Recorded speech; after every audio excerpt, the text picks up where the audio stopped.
Welcome everybody to another episode of Yollab Central. Today I'm joined with Amanda. So Amanda, would you like to tell our audience why they should be excited about this conversation today? Lovely. Thank you very much for having me on your show today. Thank you. Yes, I'm an author who works with people that have experienced and are experiencing domestic abuse, Hmm. helping them to supporting them to gently heal what's been broken and make positive decisions in their life Hmm. and rebuild their self-belief. I know about this through Hmm. my own journey. 17 years in an abusive marriage. My journey to freedom started when I realized that I couldn't do it anymore and that I was worthy of being treated with respect and that I wanted a better life for myself and my children. Hmm. I've recently captured my journey to freedom in a book called Finding My Way Back to Me. Hmm.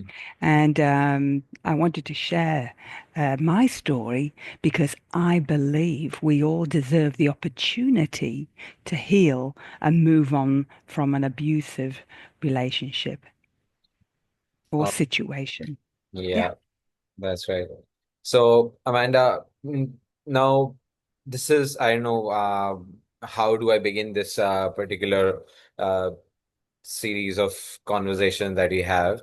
So, to ask you a question as to what are some markers that people can see that maybe, I mean, because it's like sometimes people just don't realize that this is an abusive situation that they are in.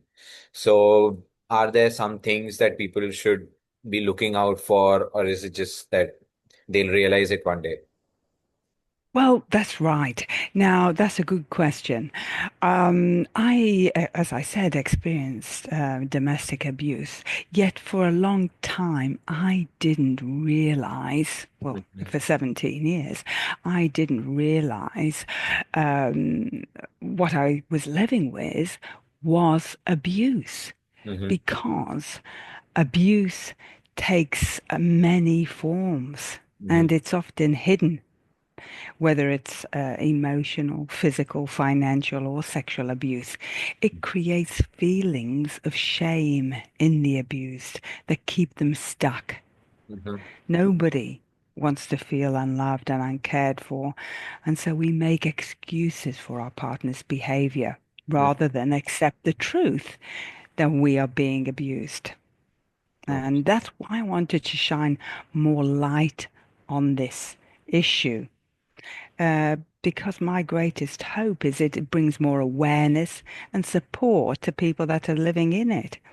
I mean, the alarm bells for domestic abuse are never exactly the same, but Mhm. they broadly present as a total lack of power in the situation where the other partner has all the control.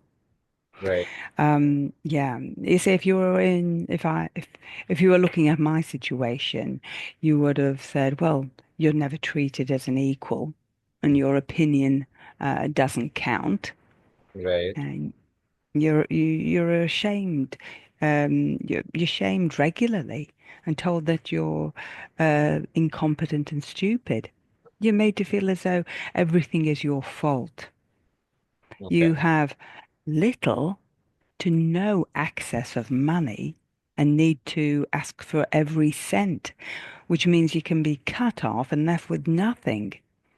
Right. I think another one is you're denied regular access to friends Okay. and shamed for having contact with anyone outside the home. Okay. Um, yeah.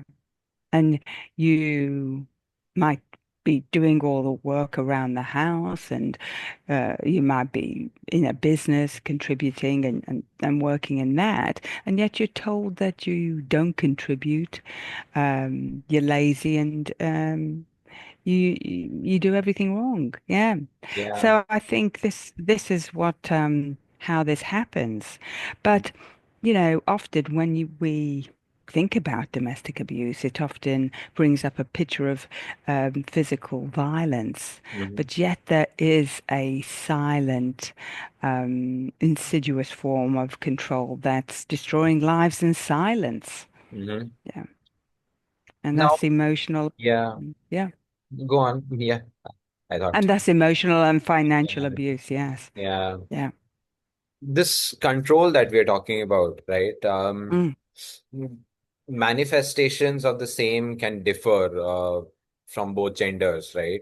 So, have you seen cases where the manifestations of control are different, where the male or the female partner are acting differently when they're trying to control, or is it similar across, regardless of the person part of the relation that it's coming from?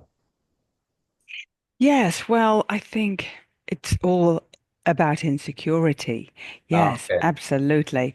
And it's all about uh, in a marriage. I mean, I had been emotionally and financially abused when I was in the marriage. Each of these were separate issues, but yet they were part of the same pattern of behavior, Hmm. and that is being treated with no respect. Yeah. In When I look back, it seems unreal that I would have tolerated what I know now to be and accepted that in my reality. I asked myself why I tolerated what I know now to be emotional and financial abuse. And the short answer is abuse had taken control over my world. I no longer had a reference point to Hmm. be treated with kindness and respect. Ah, okay. It had been, it had become my new normal. It was normal to be yelled at. Hmm. It was normal to be told I was stupid. It was normal to be never made to make decisions. Hmm. Um, but yet, the deeper answer as to why I tolerated it is because I had grown to believe that I deserved to be treated that way. Hmm. You see, in my case, abuse grew slowly. Hmm. And what started out as one incident of disrespect became Yeah. two and three until eventually it became the way I lived. Hmm. I was told I was stupid, so it didn't take long for me to believe that. And that meant that each time I was treated badly, it became my fault because I thought if I was better, Hmm. things would be better. Yeah. So the emotional abuse enabled the financial abuse Oh, okay. because I was too scared to question my husband's decision. Yeah. Why? Because all I wanted was peace and for the constant tension in the house to be relieved. So I Okay. did what I was told, hoping things would be better. Yeah. You see, when you've been abused for a long time, you keep on accepting it, even though you know you shouldn't. Hmm. Yeah. So I think one of the first Hmm. and the most powerful step a woman can take Yeah. is to admit and acknowledge that she is in an abusive situation.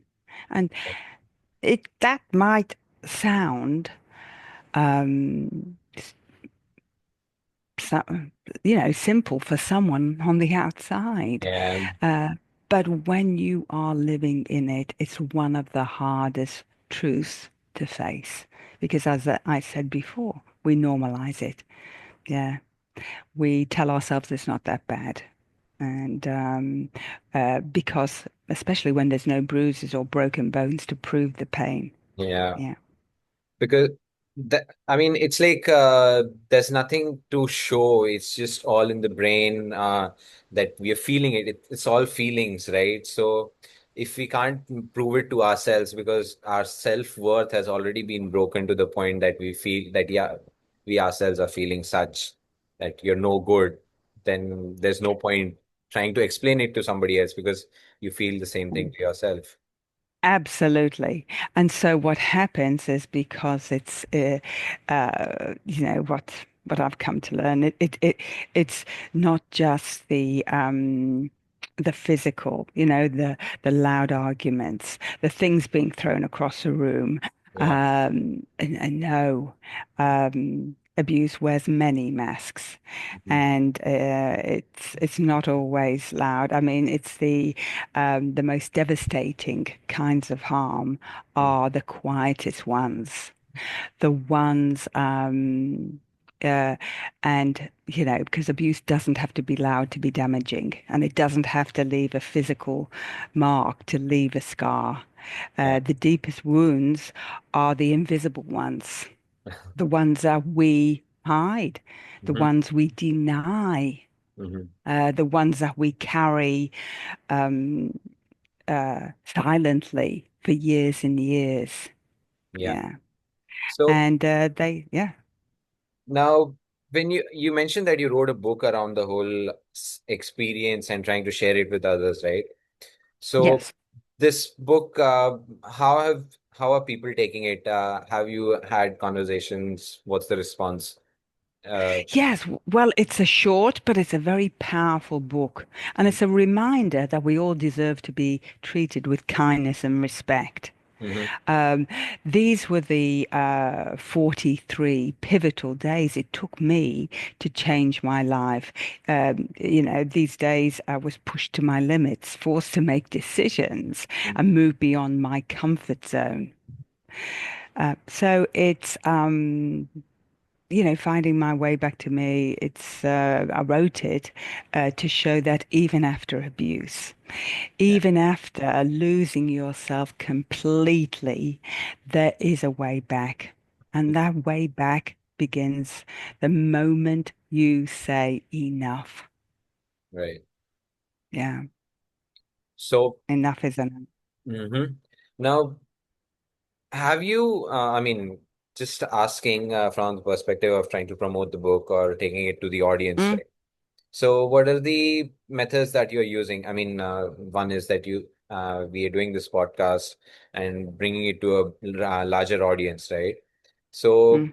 other than that, have you tried going on social media, leveraging that as a tool, probably, or spreading your message about that abuse, not specifically, is just manifested by physical wounds, right? As we've been discussing. Absolutely. Yes, it's important to get the message out any way you can. Podcasts are very good. And with the book, and talk and I speak to women Mhm. and clients, retreats. I have retreats and workshops that to build, more self-belief, self-worth, um, but and getting out there, and because some women don't realize, they're not recognizing what the those alarm bells are, and it is about spreading the word and the message as far as you can. Yes, yes. I'm not big on social media. I'm more of, with Yeah. podcasts, getting out like that, actually talking to groups of women Mhm. um, globally. And yeah, and I think the more uh, we spread a seed, really, as to, yeah, are you being treated? Do you know what a healthy relationship is? Because a healthy relationship is a place of safety. That's right. It's a place of love and respect and mutual growth. Mm-hmm. That's what it is. And often women, they don't realize that that is a healthy relationship, Yeah. and that without healthy love, our health suffers. Hmm. Yeah, and it really does. And in a healthy relationship, there is freedom. Yes, you can speak your truth. You know, you can make mistakes. You can set boundaries and still be loved. And and respect, is not negotiable. It's a baseline. That's right. But when you've got abuse, the control replaces respect. Hmm. Yeah. Instead of safety, you feel fear.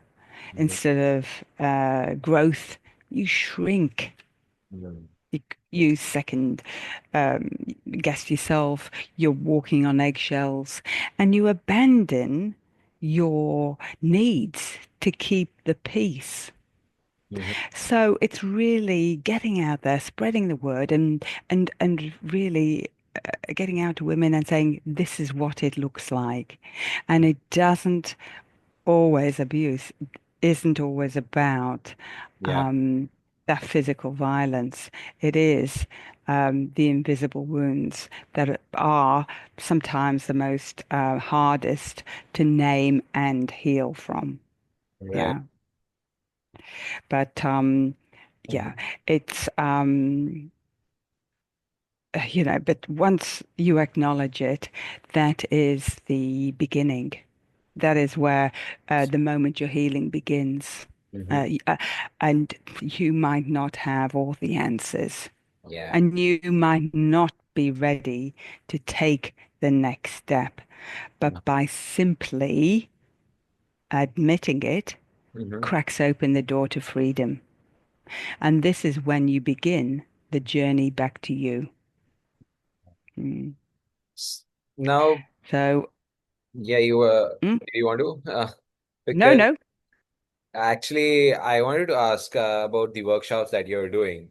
So, when you go out and try to invite women to workshops like these, are you specifically saying that we're talking about relationships and how abuse looks like, or are we talking about healthy relationships and how they are different from abusive relationships? Because Oh, I'm not yeah. yeah, because I'm not sure if somebody who's in an abusive relationship actually realizes that and then goes out and looks for learning to what a healthy relationship looks like because they probably think that they are in one, uh, something of that sort. Yes.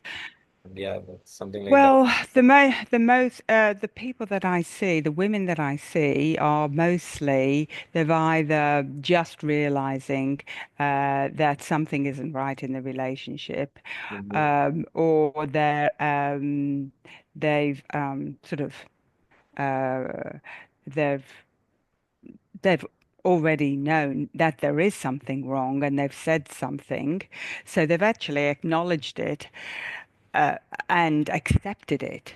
Mhm. Because once we accept it, acknowledging is just switching the light on. But when we accept it, the light's on and we're ready to take the action.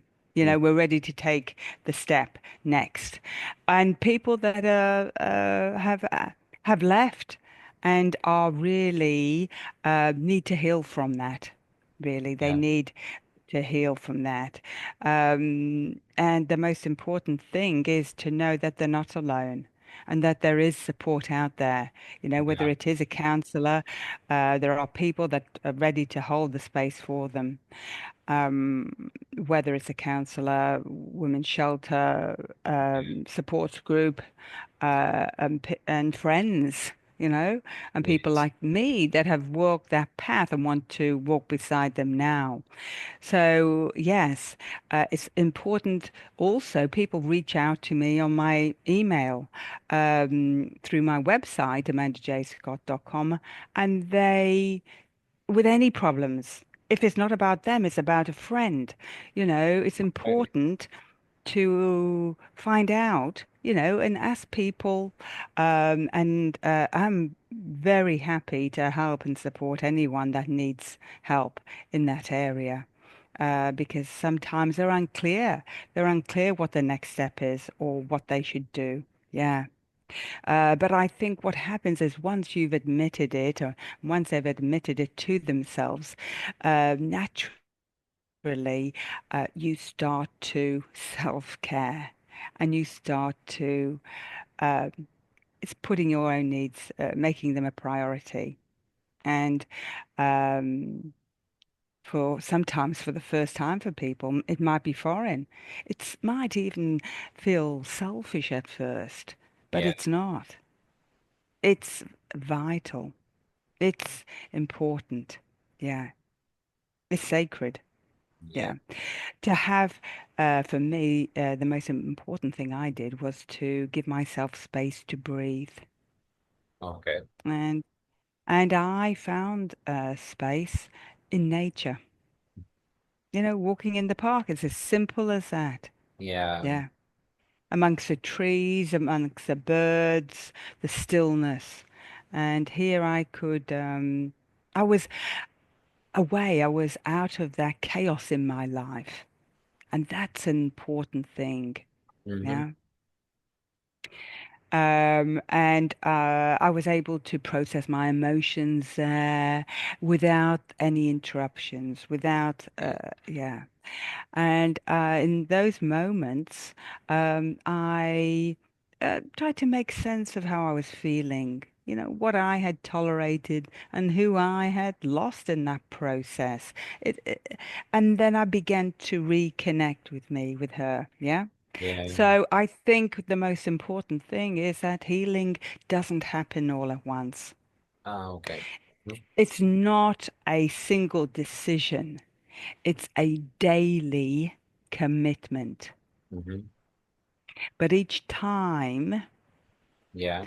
you, when you speak up, Mm-hmm. when you speak up, even though your voice might be trembling inside, Mm-hmm. when you rest, when you cry, when you, as I said, go for a walk instead of returning back to the chaos, you are reclaiming pieces of yourself.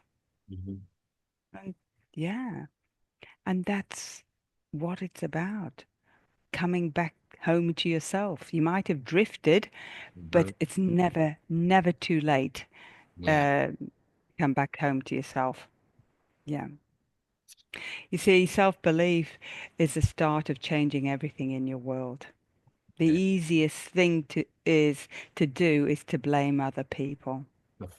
But it's not until we believe that we deserve more Uh-huh. and that we will not accept abuse any longer that Mm-hmm. things can start to change. Yeah.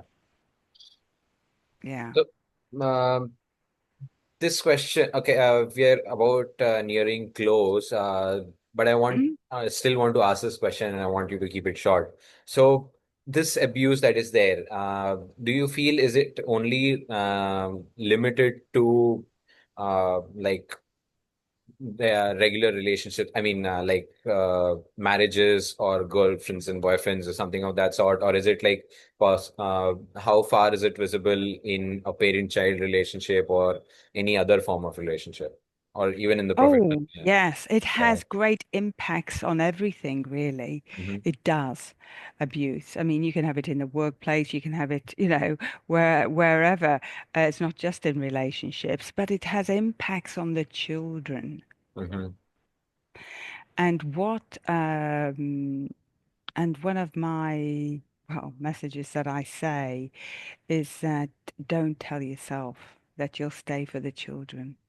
Because what we teach our children in that situation is love equals abuse. And one of my primary motivations for leaving the marriage was to teach my children the importance of self-respect. Right. And yeah, And I think it also has effect on your self-care. And it's just got a ripple effect down everything. Your self-care, your self-belief. You don't believe in yourself anymore. You've been told so many times that yes, don't.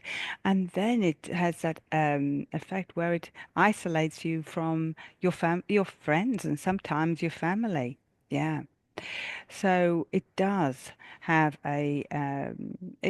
yes, a big effect on your health and your whole life and your happiness in life, really. Yes. But as I said, the situation I was in had nothing to do with my behavior, what I did or what I didn't do. It was just simply because my husband was a deeply insecure man that needed absolute control. And Okay. because of my lack of self-worth, I chose to accept it rather than question that. Right.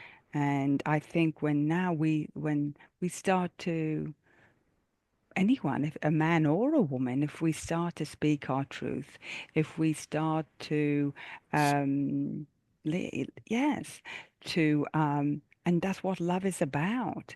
If you can't speak your truth, that's not love. Yeah. Yeah, that's true. Uh, yeah. And yes, so I think it's just a clear message to get out to tell people that abuse isn't always loud, it's not always violent. Sometimes it's the silence, the control, the manipulation, the constant walking on eggshells. Um, yeah, that erodes your emotions, yes, and your spirit. All right. And yeah, So, so. anything you want to specifically conclude with? Was there something? Did I miss out? Well, no, I just think that inner peace and good health, they Yeah, don't grow. They don't grow in abusive soil. that's true. Yeah, They thrive in healthy, respectful love. yeah, Yeah. fully agreed.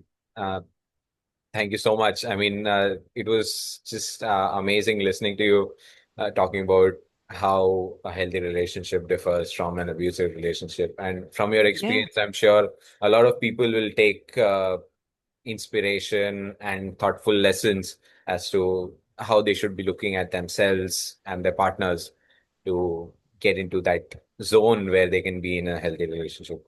So, Amanda, Lovely. Yes. yeah. So thank you so much for joining in. I'm sure the audience took a lot from this conversation. Before we close, where can people get in touch with you and where can they know more about you? Lovely. Well, through my website, amandajscott.com. And there I've got a blog updates which they can receive. And you can find my book on there, Finding My Way Back to Me, which is sold on all platforms. And that's a reminder that we all deserve to be treated with kindness and respect. And if they want any advice or any questions asked, please don't hesitate to send me an email, send me a message, and I will reply to you personally. Thank you. Thank you so much, And Amanda. thank you for having me on the show today. It's been wonderful. It's my pleasure having you. It was just amazing that I had the opportunity to have this conversation. Uh, Mm. Now, to the audience who's been watching and listening intently, so if you like what we talked about, do leave a like. The comment section is always open for perspectives, suggestions, additions to the conversation, or any questions that you have. And don't forget to subscribe before we close the window itself. Thank you so much for joining in. Thank you so much, Amanda. Thank you. Thank you.